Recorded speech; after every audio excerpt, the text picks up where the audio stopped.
محاسبہ کیجئے تمام منسٹروں کا، کس نے کتنی جائیداد بنائی، تمام منسٹروں کا جو بھی رہے. آپ نے مردوں کی بات کی، میں تو زندہ کی بات کرتا ہوں. جو بھی ہے ان کا حساب کتاب کیجئے اور عبدالغنی وکیل سے شروع کیجیے.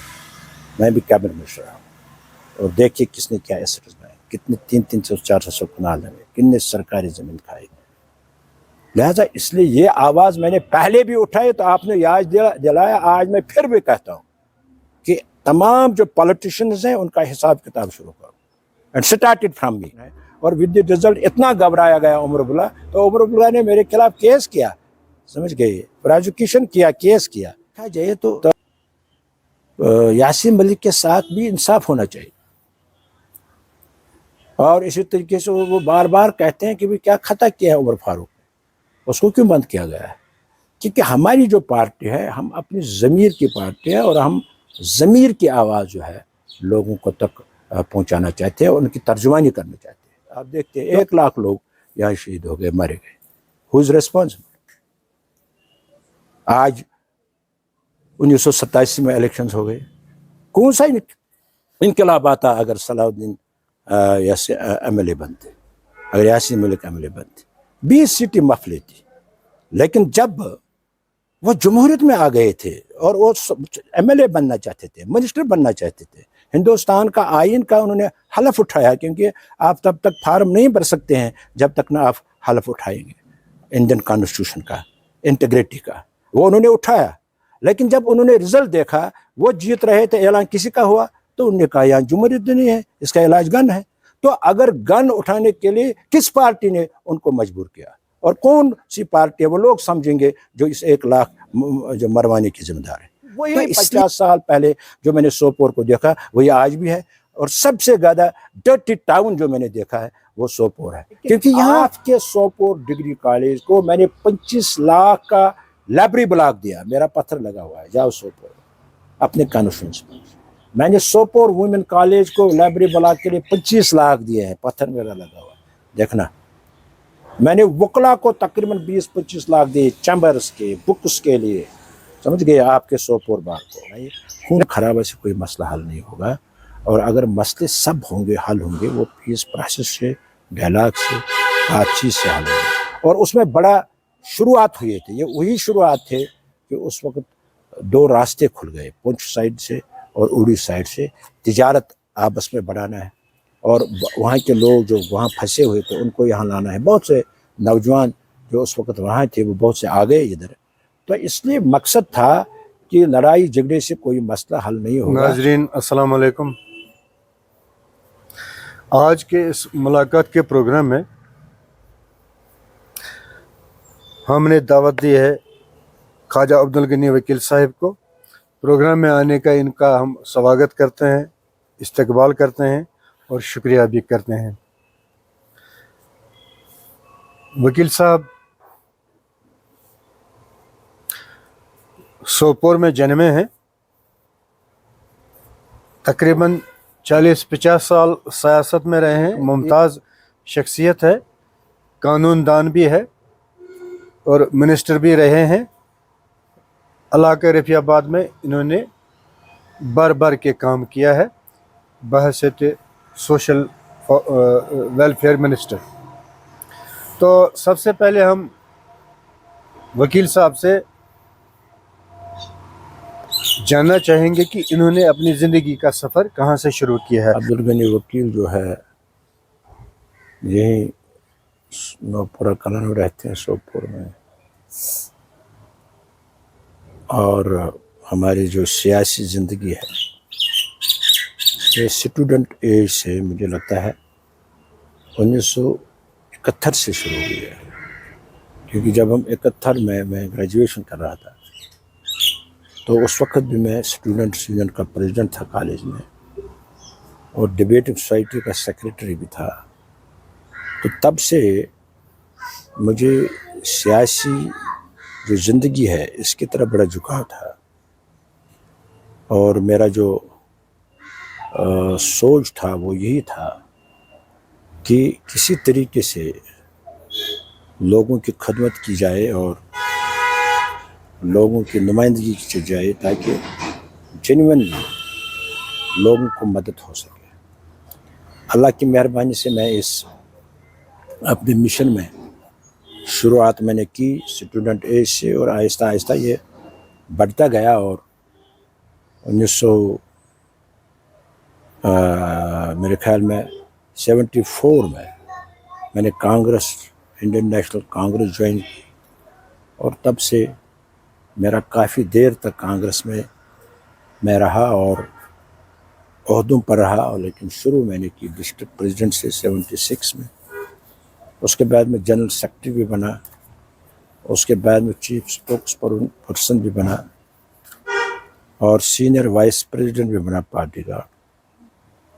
تو الیکشن بھی میں نے پہلا ٹکٹ 1983 میں مجھے کانگریس کا پہلا ٹکٹ ملا. پھر 98 میں مجھے لوک سبھا کا ٹکٹ ملا. تو اس کے علاوہ اور بھی مجھے 2002 میں 2014 میں بھی مجھے کانگریس ٹکٹ پر الیکشن ملا. تو بعد میں 2005-06 میں لیجسلیٹو کونسل کا ممبر بنا، اور اس کے بعد 2007 میں کیبنٹ منسٹر بنا. تو لہٰذا تب سے 40 میرے خیال میں نیئر اباؤٹ 48 ایئرس سے میں اس فیلڈ میں ہوں، اور لوگوں کی جس حد تک مجھ سے ہو سکتا ہے لوگوں کی خدمت کرتا رہتا ہوں. اور کیونکہ میرا یہ ماننا ہے کہ جب تک لوگوں کی صحیح نمائندگی ہو تب تک لوگوں کے جو مسئلے حل نہیں ہو سکتے ہیں. تو اسی مشن کو لے کے میں آگے جا رہا ہوں اور آگے چل رہا ہوں. اور اس کے بعد مجھے بیچ میں آفٹر لانگ ٹائم مجھے کانگریس کے ساتھ کچھ ایشوز پر اختلاف ہوا، اور میں نے کانگریس چھوڑ دی، اور بعد میں 2018 میں نے جموں کشمیر پیپلز کانفرنس جوائن کیا، اور آج میں جموں کشمیر پیپلز کانفرنس کا بھی سینئر وائس پریزیڈنٹ ہوں جموں کشمیر. تو اس لیے یہ چلتا رہا یہ دور، اور انشاءاللہ آگے بھی چلتا رہے گا، کیونکہ ہمارا مقصد ہے کہ لوگوں کی جو پریشانیاں وہ دور ہوں، لوگوں کے مسئلے جو ہے وہ حل ہو سکیں. تو یہی اسی بنیاد پر ہم سیاست میں اور اس اپنے مشن کو ہم آگے لے جا رہے ہیں. ہاں وکیل صاحب، آپ نوپورہ میں جنمے ہیں، یہاں کی پیدائش ہے آپ کو سوپور نوپورہ کی، اور زندگی کا سفر آپ نے بحیثیت وکیل شروع کیا ہے، آپ نے وکالت شروع کی ہے، اور یہیں سے آپ کا سفر شروع ہوا. مگر ایک چیز آپ نے جو سیاست میں آپ نے قدم رکھا ہے، وکالت چھوڑ کر سیاست اختیار کی ہے.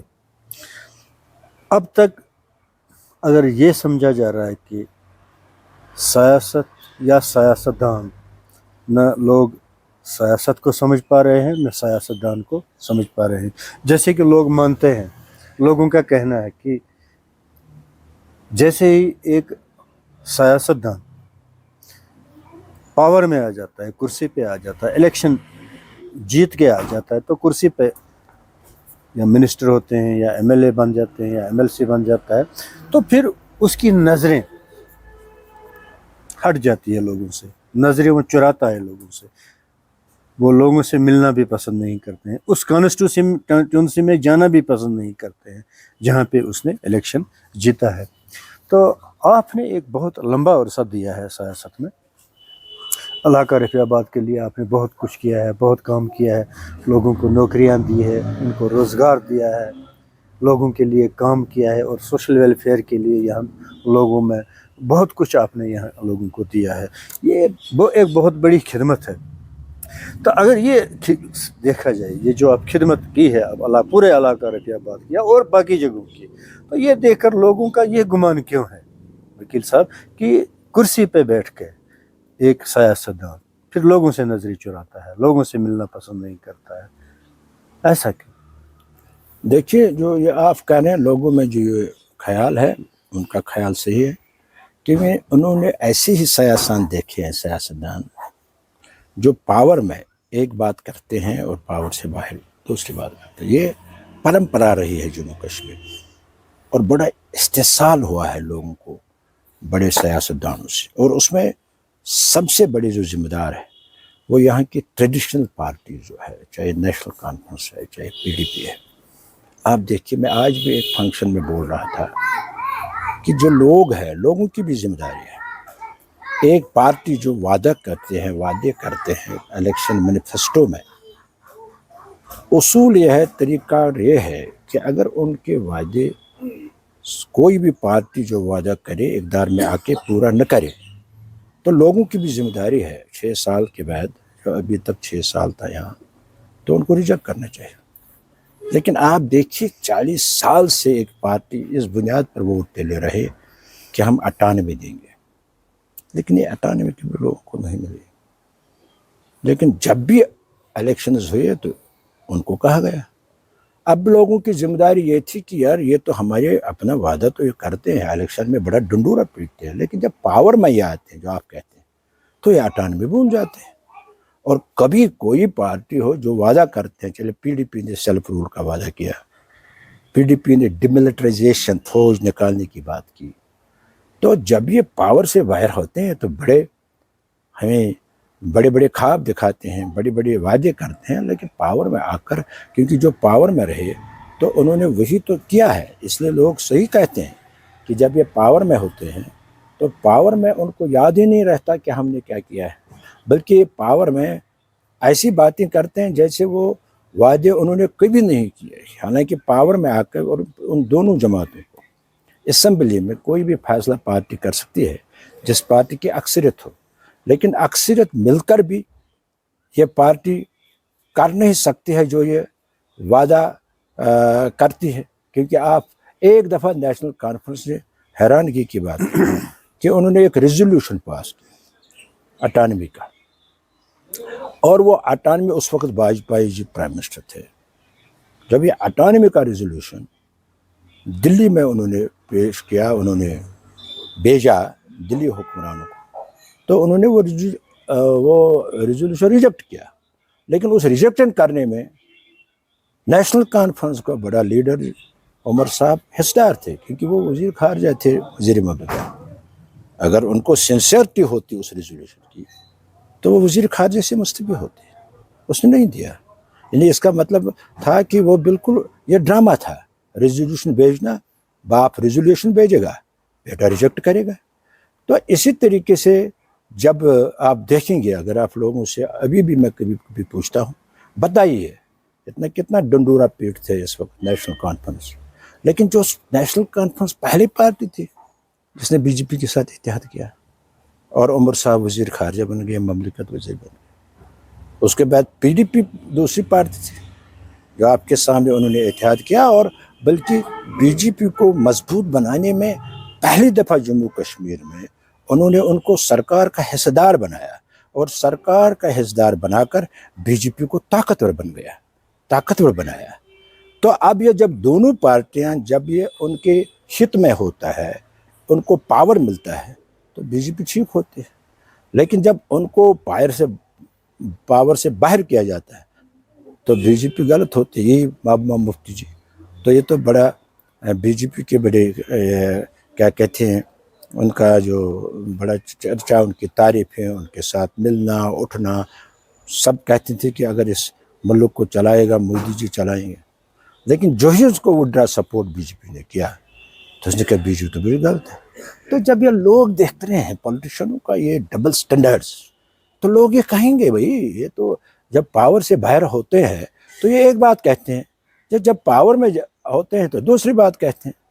تو اس لیے لوگوں کا جو جینوئنلی یہ ماننا ہے کہ بھئی ہمیں آج تک سیاستدانوں نے دھوکہ دیا. لیکن 2002 سے لوگوں میں تبدیلی آ گئی. 2002 سے لوگوں نے سوچا کہ بھئی غلط ہو رہا ہے. آپ یہ بھی سوچ نہیں سکتے تھے. جو شروع ہو گیا 2002 میں کہ پہلی دفعہ نیشنل کانفرنس کے لیڈر جو ہے الیکشن ہارنے لگے. عمر اللہ صاحب الیکشن ہار گئے، فاروق عبداللہ صاحب الیکشن ہار گئے، مصطفیٰ کمال صاحب الیکشن ہار گئے. لیکن انہوں نے جب متبادل دیا پی ڈی پی کو لیکن جب انہوں نے دیکھا PDP بھی حال یہی ہے، جب پاور میں ایک بات کرتے ہیں پاور سے باہر دوسری بات کرتے ہیں، تو آج آپ PDP کا حال دیکھتے ہیں، ان کا کینڈیڈیٹ بھی نہیں مل رہا ہے، کیونکہ لوگ تو سمجھدار ہیں، لوگ موقع دیتے ہیں پارٹی کو، لیکن اب لوگوں میں بیداری آ گئی ہے، اب وہ دیکھ رہے ہیں آنے والے وقت میں کہ وہ کس کو متبادل سمجھیں گے، کس کو سمجھیں گے کہ بھئی جس سے ہم کچھ امید رکھ سکتے ہیں، کیونکہ ابھی تک ان کو ٹھگایا گیا ہے، ان کو دھوکہ دیا گیا ہے۔ یہ تو بالکل وہ صحیح کہتے ہیں، میں بھی یہ مانتا ہوں، جب پاور میں یہ ہوتے ہیں کچھ اور بات کہتے ہیں، پاور سے باہر دوسری بات کہتے ہیں۔ اب ایجوکیشن ہے، اب لوگ پڑھے لکھے ہوئے ہیں، نوجوان پڑھے لکھے ہیں، اب وہ سمجھتے ہیں کیا ہو رہا ہے۔ اسی تو یہی وجہ ہے نیشنل کانفرنس کا ڈیبیکل ہوا، اب PDP کا ہو رہا ہے۔ No people are in search of a third alternate, کون سا تیسرا متبادل ہوگا، یہ لوگوں کو فیصلہ کرنا ہے آنے والے وقت میں۔ لیکن ابھی تک جو پہلا دبدبہ تھا نیشنل کانفرنس PDP کا، وہ آج ایک پارٹی کا تو کینڈیڈیٹ ہی کہیں نظر نہیں آ رہا ہے، دوسری پارٹی ابھی ہے، لیکن کس حد تک یہ ابھی کب تک رہے گی، لیکن ان کا جو لوگوں نے سمجھ لیا ہے کہ یہ سارے جو ہے یہ اپنا ان کا مقصد صرف ایک ہی ہے کہ کس طریقے سے اقتدار پر قابض ہو جائے۔ مطلب ابھی میں آپ کو بتاؤں گا ایک مثال میں آپ کو، اب ہندوستان میں ایک اپوزیشن بنی ہے جس کا نام ہے انڈیا۔ اب نیشنل کانفرنس PDP ان کے ساتھ ہے، میں آپ کے مادھیم سے ان کو پوچھنا چاہتا ہوں، اگر آپ انڈیا اپوزیشن میں گئے تو آپ لوگوں کو بتا سکتے ہیں کیا جموں کشمیر کے انٹرسٹ آپ کیسے سیف گارڈ کر سکتے ہیں؟ اگر نیشنل کانفرنس ان کے ساتھ گئی تو اگر راہل گاندھی انڈیا کل اعلان کرے گا، ان سے وہ یقین دہانی کرائیں گے کہ اگر انڈیا ہندوستان کے اپوزیشن ہندوستان میں اقتدار میں آئے گی، وہ آرٹیکل 370 کو بحال کریں گے، ہماری پارٹی پہلی ہوگی جو ان کو سپورٹ کرے گی، ذرا کرائیں۔ لیکن وہ کرا نہیں سکتے کیونکہ ان کا مقصد ہے پاور، کیونکہ جن کے ساتھ ان کا الحاق ہے انہوں نے پہلی آرٹیکل 370 کو تو ایروڈ کیا ہی ختم کر کے رکھ دیا تھا۔ یہ کون سی جماعت تھی جس نے آپ کا پرائم منسٹر ختم کر دیا، جس نے صدر ریاست ختم کیا تھا؟ یہ تو کانگریس تھی، تو ان کے ساتھ نیشنل کانفرنس کا علاقہ ہے، PDP کا علاقہ ہے، تو یہ ڈبل سٹینڈرڈز کی۔ اگر BJP نے آرٹیکل 370 ختم کیا، ہم تو بالکل اس کے خلاف ہے، بھائی یہ غلط بات ہے۔ لیکن اب نیشنل کانفرنس کن لوگوں کے ساتھ اتحاد کرتی؟ اگر ان میں interest of Jammu and Kashmir مد نظر رکھ کر، آرٹیکل 370 کا تحفظ مد نظر رکھ کر اگر وہ انڈیا اپوزیشن کے ساتھ مل گئے تو کرائیں وہ اعلان۔ لیکن اگر نہیں کرا سکتے ہیں تو اس کا مطلب ہے وہ اپنے جو ان کے کیے ہوئے کرتوت ہے ان کو پردہ کرنے کے لیے کرتے ہیں، جو ایسے بڑے بڑے سکیمز ہے، کرکٹ سکیم ہے 115 کروڑ ہے، دوسرے ہیں بڑے۔ تو اس لیے میرے بھائی، جو یہ سیاستدانوں نے جو یہاں ہے لوگوں کا دل اکتا گیا ہے جھوٹ بول کے۔ میں اس لیے پہلے کانگریس میں گیا تھا، کیونکہ کانگریس میں سیدھی بات تھی کہ وی آر ود انڈیا۔ لیکن جب کانگریس میں نے دیکھا ایک سب سے بڑا جو اس میں ہو گیا کہ کیونکہ میں نے سوچا تھا یہ سارا لوگوں کو دھوکہ دینا، یہ دیں گے وہ دیں گے، یہ تو بالکل لوگوں کو استعمال کرنا ہے۔ لیکن ایک بات تھی، ہم سچ کہتے تھے، ہم ہندوستان کے ساتھ ہیں، لوگوں کو کوئی دھوکہ نہیں دیتے تھے۔ لیکن یہ کہتے ہیں ہم ہندوستان کے ساتھ بھی نہیں ہیں، لیکن ہندوستان کے ساتھ بھی ہیں۔ تو اس لیے یہ جو طریقہ کار ہے یہاں کی ٹریڈیشن، اب لوگ سمجھ گئے ہیں ان کے یہ ڈبل سٹینڈرڈز، اور مجھے یقین ہے اب ان کے آخری وقت آ گیا ہے، اور یہ پارٹیاں اب زیادہ دیر ایگزسٹ نہیں کر سکتی، کیونکہ اب لوگ بالکل بیدار ہوئے، ایجوکیشن ہے، لوگ سمجھتے ہیں کہ بھی کس نے کیا کیا، کون کیا کر رہا ہے۔ مطلب کل محبوبہ مفتی تھی تو اس کے دور میں پیلٹ گن استعمال ہوا، 20 لوگوں کی روشنی چلی گئی۔ اگر وہ اس وقت استعفیٰ دیتی میں اس کو سلام کرتا، اس کو کہتے تھے ٹافی لے کے کیوں جا رہے ہو، کیونکہ وہ BJP کے ساتھ حکومت اس کی تھی۔ تو جب عمر اللہ وزیر خارجہ تھے، وزیر خارجہ کا کام ہوتا ہے ساری دنیا میں کہنا کہ جموں کشمیر میں کون ذمہ دار ہے تباہی کا، وہ عمر اللہ کہہ رہا تھا۔ تو وہ یہ اس لیے تو یہ طریقہ کار ہے لیڈروں کا، اس سے تو لوگ اب تو سمجھ گئے نا، لوگ ایجوکیٹڈ ہے اور لوگ سمجھ گئے ہیں یہ ہمارے لیے اگر کچھ ہے تباہی کا ذریعہ یہی ہے۔ اور دوسری بات، 1 لاکھ لوگ یہاں شہید ہو گئے، مارے گئے، ہو از ریسپانسبل؟ آج 1987 میں الیکشنز ہو گئے، کون سا انقلاب آتا اگر صلاح الدین ایم ایل اے بنتے, اگر Yasin Malik M L A بنتے, 20 سیٹیں مف لیتی. لیکن جب وہ جمہوریت میں آ گئے تھے اور وہ ایم ایل اے بننا چاہتے تھے, منسٹر بننا چاہتے تھے, ہندوستان کا آئین کا انہوں نے حلف اٹھایا, کیونکہ آپ تب تک فارم نہیں بھر سکتے ہیں جب تک نہ آپ حلف اٹھائیں گے انڈین کانسٹیٹیوشن کا, انٹیگریٹی کا, وہ انہوں نے اٹھایا. لیکن جب انہوں نے رزلٹ دیکھا وہ جیت رہے تھے, اعلان کسی کا ہوا, تو انہوں نے کہا یہاں جمہوریت نہیں ہے, اس کا علاج گن ہے. تو اگر گن اٹھانے کے لیے کس پارٹی نے ان کو مجبور کیا, اور کون سی پارٹی ہے, وہ لوگ سمجھیں گے جو اس 1 لاکھ جو مروانے کی ذمہ دار ہے. جب آپ اس کی بٹوین دا لائنز کی گہرائی میں دیکھیں گے, ساری تباہی کی ذمہ دار یہ ٹریڈیشنل پارٹیز ہے, بہت نیشنل کانفرنس اور پی ڈی پی. تو کیونکہ یہ تو عجیب صورتحال سے لوگ اب ان کو سمجھ گئے. صاحب, اب جو لیجسلیٹو اسمبلی کا الیکشن ہوگا یا بلدیاتی الیکشن ہوں گے, کیا لوگ اب کھرے اور کھوٹے کی تمیز سمجھ بیٹھے ہیں کہ جو اب آنے والا الیکشن ہوگا اس میں آپ یہ سمجھتے ہیں کیا لوگ اتنے اویئر ہو گئے ہیں کہ وہ کھرے اور کھوٹے, جھوٹے اور سچے کو تمیز کر کے آج جو الیکشن ہوگا وہ بڑا ٹف ہوگا؟ بالکل. اب الیکشن دیکھو, جو میں آپ کو سوپور کی بات کروں, میں بارہمولہ سے آیا, وہاں ہم نے 7 کینڈیڈیٹ کا اعلان کیا. کوئی انجینئر, کوئی پروفیسر رہا ہے, کوئی مطلب اچھے لوگ جن 7 کا ہم نے. اسی طرح یہ سوپور کا ہوگا, کیونکہ سوپور میں بھی میں نے لوگوں میں دیکھو پہلا الیکشن وہ ختم ہو گیا جو پچھلا میونسپلٹی الیکشن ہوگا. تو اب جو ہے اچھے لوگ سامنے آئیں گے, کیونکہ لوگ اب سمجھ رہے ہیں کہ بھئی جب تک نہ اچھے لوگ, چاہے اسمبلی ہو, چاہے میونسپلٹی ہو, چاہے پنچایت ہو. آپ دیکھیں پچھلے دن بیشتر پنچایت ممبر اور سرپنچ بلا مقابلہ. آپ کے میونسپلٹی میں ایسے لوگ آئے, آپ ان کو جانتے ہیں, اب وہ بات نہیں ہے.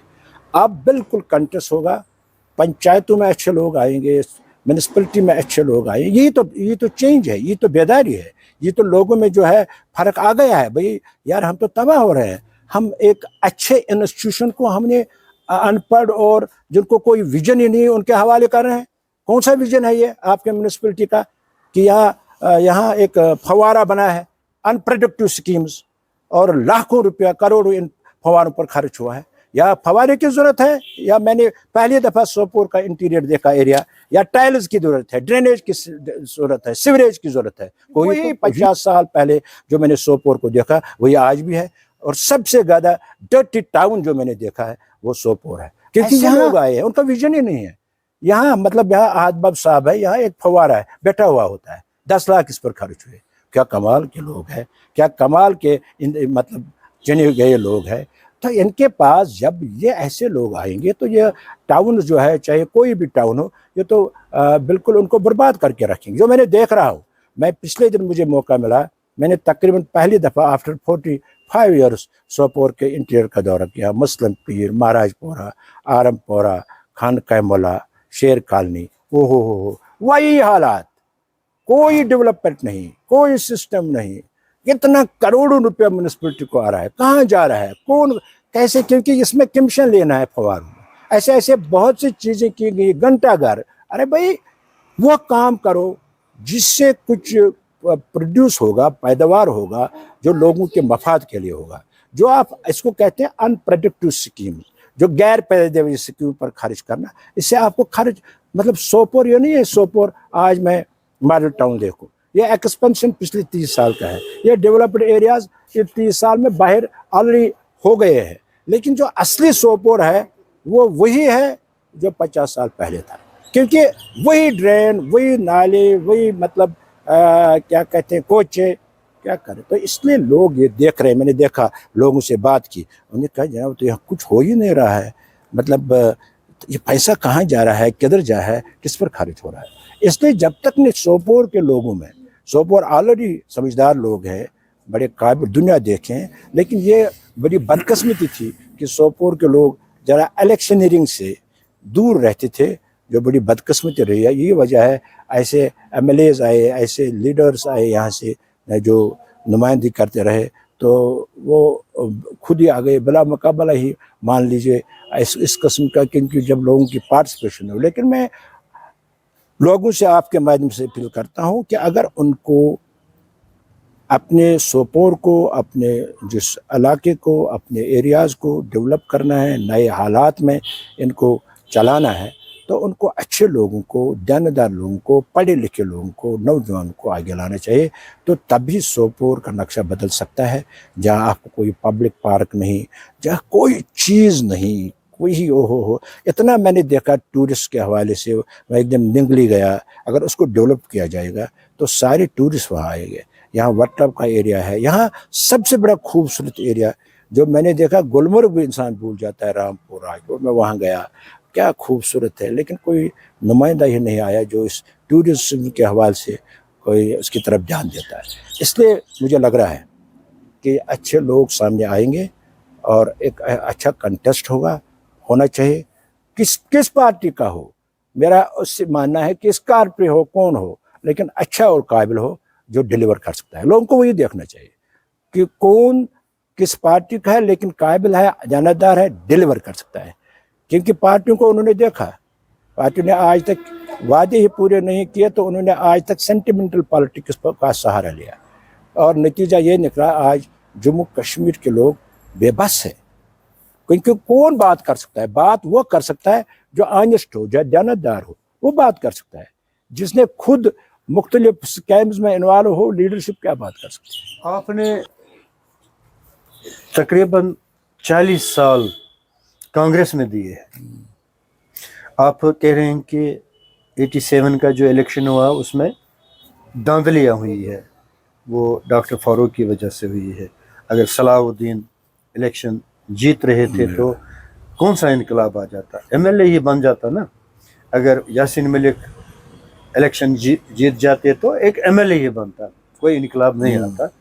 تو جو جیت کر الیکشن ان کی ہار میں چینج ہو گیا، وہ جیت کر ہار میں ان کا جو اعلان ہوا ہے انہوں نے، مگر تب تو کانگریس کی حکومت تھی، آپ بھی کانگریس میں تھے جب ایسا ہوا کہ یہاں پہ جو جیتنے والے کینڈیڈیٹ تھے ان کو ہارا ہوا بتایا گیا۔ جو بھی الیکشن جو ہے، جو at the helm of affairs ہوتا ہے، جموں کشمیر کا اپنا قانون تھا، وہ آج نہیں ہے۔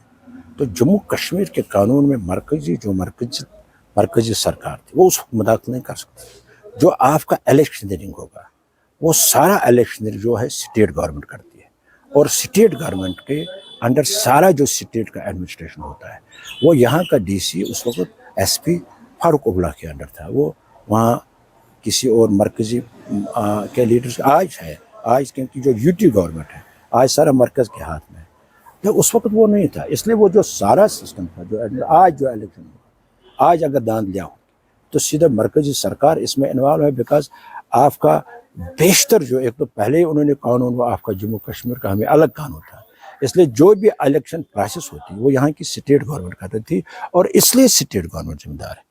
اگر وہ مرکزی سرکار اس میں اس کا حصہ ہوتا تو ہم کہتے بھئی مرکزی سرکار نے کیا ہے، کیونکہ Farooq Abdullah is a chief minister, he has his own prerogative, اس کا اپنا اختیار ہے، کیونکہ اپنا قانون تھا جموں کشمیر میں، وہ آج نہیں ہے۔ اس لیے اس وجہ سے جو ساری ذمہ داری ہے وہ اس کی تھی، وہی الیکشن کنڈکٹ کر رہا تھا، وہی سب کچھ کر رہا تھا، اسی کی وہ ذمہ داری تھی کہ کیا وہ صاف پاک الیکشن کرا سکتا ہے، اسی کے ہاتھ میں تھا نا سب کچھ، سارے جو مین پاور تھا اس کے انڈر تھا، جو آپ کے پولنگ افسرز تھے، جو پریزائڈنگ افسرز تھے، وہ انڈر فاروق ابلا تھا، وہ کوئی دلی سے نہیں آیا تھا، وہ سارے یہاں کے تھے۔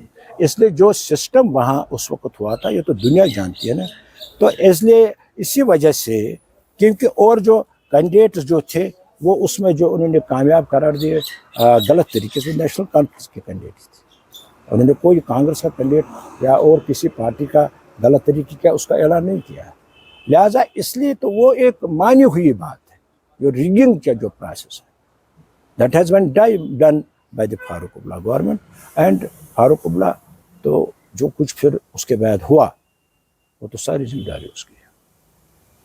وکیل صاحب، کانگریس سے کی وجہ کیا تھی؟ وہ تو اس وقت میں نے کانگریس میں اس وقت یہ تھا کہ ہمارا ایشو تھا، ایک تو یہ تھا کانگریس کا بڑا کرپشن لیول بڑا بڑھ گیا تھا، ایسے لوگ ایٹ دی ہیلم افیئرس آ رہے تھے جن کا اتنا بیک گراؤنڈ نہیں تھا پولیٹیکل، لیکن ان کو سوار کیا جا رہا تھا،